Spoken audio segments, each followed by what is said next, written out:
నమస్తే అని బస్కుమరి తిరుపతిలో నెయ్యి కల్తీ ఇది జగన్మోహన్ రెడ్డి హయాంలో జరిగిందనేటువంటి కోణంలో ఇప్పటి వరకు విపరీతమైనటువంటి బేభత్సం జరిగింది. సిబిఐ ఎంక్వైరీ కూడా జరిగినటువంటి పరిస్థితులు అయితే ఉన్నాయి. Okay done. దీనికి సంబంధించి ఇప్పుడు ఏం నిరూపితం అవుతోంది అనేటువంటి విషయాన్ని చూస్తే ఇప్పటికి ఫైనల్ ఛార్జ్ షీట్ అంటే ఇచ్చారు, కోర్టుకి ఇచ్చారు అనేటువంటి విధంగా వార్తలు వస్తున్నాయి. Okay right.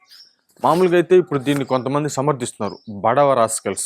నిజంగా దీన్ని సమర్థిస్తున్నటువంటి వాళ్ళు ఎవరంటే ఎలా సమర్థిస్తున్నారు, ఇది జగన్మోహన్ రెడ్డి గారికి కానీ వైవి సుబ్బారెడ్డి గారికి కానీ ఎవరికి సంబంధం లేదు. ఇది వైవి సుబ్బారెడ్డికి సంబంధించినటువంటి ఒక పిఏ మిగతా వాళ్ళతో కుమ్మక్కయి చేసినటువంటి కుంభకోణమే. అంటే మామూలుగా ఇది ఎవరికి సంబంధం లేదు, ఇది రాజకీయంగా వాడుకున్నారు అనేటువంటి విధంగా ప్రస్తావించడానికి సిగ్గులేదురా నీకు? ఆ జర్నలిస్ట్ అనేటువంటి వ్యక్తికి సిగ్గులేదా నీకు?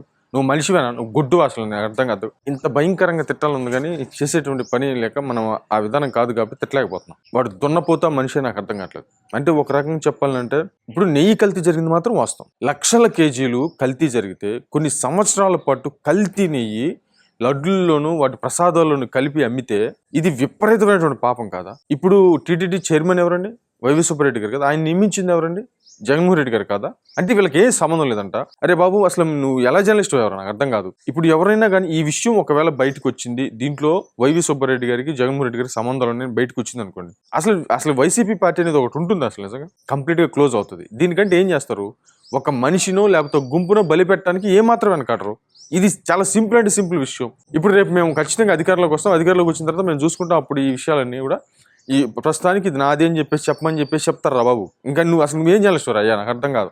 ఇది అవును మేము చేసామని ఒప్పుకుంటారా? లేకపోతే సిబిఐకి సంబంధించినటువంటి వాళ్ళని సరే దీన్ని ముందుకు తీసుకొచ్చే ప్రయత్నం చేస్తారా? ఖచ్చితంగా మేనేజ్ చేస్తారా బాబు? ఇప్పుడు మామూలు జగన్మోహన్ రెడ్డి గారి మీద ఎన్ని కేసులు ఉన్నాయి? ఒకటన్నా వచ్చిందా? హీరింగ్కి వచ్చిందా? ఒకటన్నా? ఎన్ని సంవత్సరాలు అవుతుంది ఇప్పటికి? దశాబ్దాలు దాటిపోతున్నా కూడా ఇంతవరకు ఒక్క కేసు కూడా ముందుకు వెళ్ళలేదు. వెళ్ళదు, అది ఎప్పటికీ వెళ్ళదు. ఇక అంతే. వాళ్ళకి ఎట్ట మేనేజ్ చేయాలో, ఎలా చేయాలో వాళ్ళకి క్లియర్గా దాని మీద ఐడియా ఉంటుంది. తిరుపతిలో నెయ్యి కల్తీ. నెయ్యి అంటే అసలు నెయ్యి కాదు, అది క్లియర్గా తయారు చేసినటువంటిది.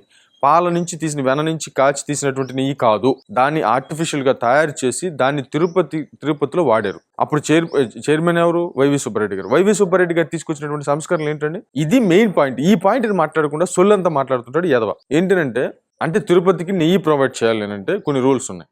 అది మామూలుగా వాళ్ళకి 250 కోట్ల వరకు టర్న్ ఓవర్ ఉండాలి, పాలు సేకరించాలి, 3 సంవత్సరాల అనుభవం ఉండాలి దాంట్లో. ఈ రూల్స్ అన్నీ ఉన్నాయి వాళ్ళకి. ఈ రూల్స్ మొత్తాన్ని తీసేశారు. రూల్స్ మొత్తాన్ని తీసేసి 100 కోట్లు ఉంటే చాలు, అసలు పాలు సేకరించాల్సిన అవసరం లేదు, నెయ్యి వెన్న సేకరించాల్సిన అవసరం లేదు అనేటువంటి విధంగా ఆ రూల్స్ తీసుకొచ్చింది ఎవరు? వైవి సుబ్బారెడ్డి గారు మాత్రం రూల్స్ తీసుకొచ్చారు. అంటే జగన్ గారి ప్రభుత్వం రూల్స్ తీసుకొచ్చింది. ఎందుకు తీసుకొచ్చిందండి? దేనికి తీసుకొచ్చింది? 5 సంవత్సరాల పాటు ఇదంతా జరిగింది. అంటే మాకేం సంబంధం లేదు, అసలు ఎంత కల్తీ జరిగినా ఏం జరిగినా మాకు ఏం సంబంధం లేదు అని చెప్పేసి చెప్పటం. అసలు ఇది నిజంగా అట్లాంటప్పుడు ముఖ్యమంత్రులు ఎందుకు, వైస్ చైర్పర్సన్లు ఎందుకండి వీళ్ళంతా? అంటే ఇది జరగకుండా చూసుకోవడానికి కదా వీళ్ళంతా. 5 సంవత్సరాలు ఇంత జరుగుతుంటే రూల్స్ మార్చింది వీళ్ళే, ఇదంతా జరిగింది మాకు తెలియదు అని చెప్పేసి మాట్లాడితే ఎవరండి నమ్మేది? అసలు ఎంత దారుణంగా మాట్లాడతారు. మీరు ఎలా జర్నలిస్టులు అయ్యారా బాబు? నాకు అర్థం కాదు కొంతమంది. బట్ ఇది చాలా ఆవేదన కలిగించేటువంటి విషయం. బట్ తిరుపతిలో కల్తీ జరిగింది అనేది మాత్రం ఖచ్చితంగా వాస్తవం. ఈ బోలేబాబా డైరీస్ కానీ, ఈ వైష్ణవి డైరీస్ కానీ ఇవన్నీ తీసేయండి. వీళ్ళకి మొత్తానికి ముడుపులు వెళ్ళినాయి. దాని మీద ఏదో మొత్తం 100 కోట్లు స్కామ్ అయితే జరిగింది. దీనికి సంబంధించి అయితే మాత్రం పెద్ద వాళ్ళ పేర్లు ఎప్పటికీ బయటికి రావు.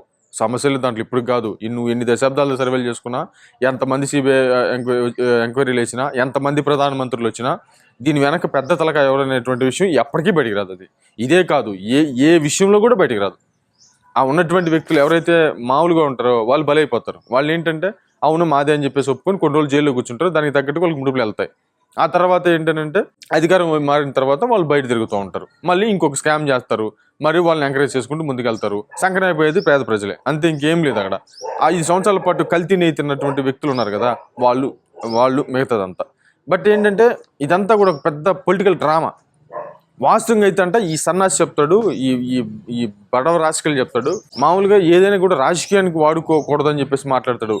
నీకు సంబంధించిన పార్టీ భయంకరంగా రాజకీయాలకు వాడుకుంటుంది రాబాయ్, ఒకసారి చూసుకో ఫస్ట్. బట్ ఏమైనా నేను ఫైనల్ చెప్పేది కల్తీ జరిగింది నిజం. దీనికి చేసినటువంటి వాళ్ళు, రూల్స్ మార్చినటువంటి వాళ్ళు, జరిగినటువంటి ఏ ప్రభుత్వం హయాంలో జరిగిందో ప్రజలకు తెలుసు. ఇక ప్రజలు డిసైడ్ చేసుకుంటారు. ఇక అంతే. మన వ్యవస్థలు, మన సంస్థలు, మన కోర్టులు మన ఏమి చేయవు. మామూలుగా అట్లా ఎంక్వైరీలు జరుగుతూ అట్లా ఒక డ్రామా జరుగుతూ ఉంటుంది.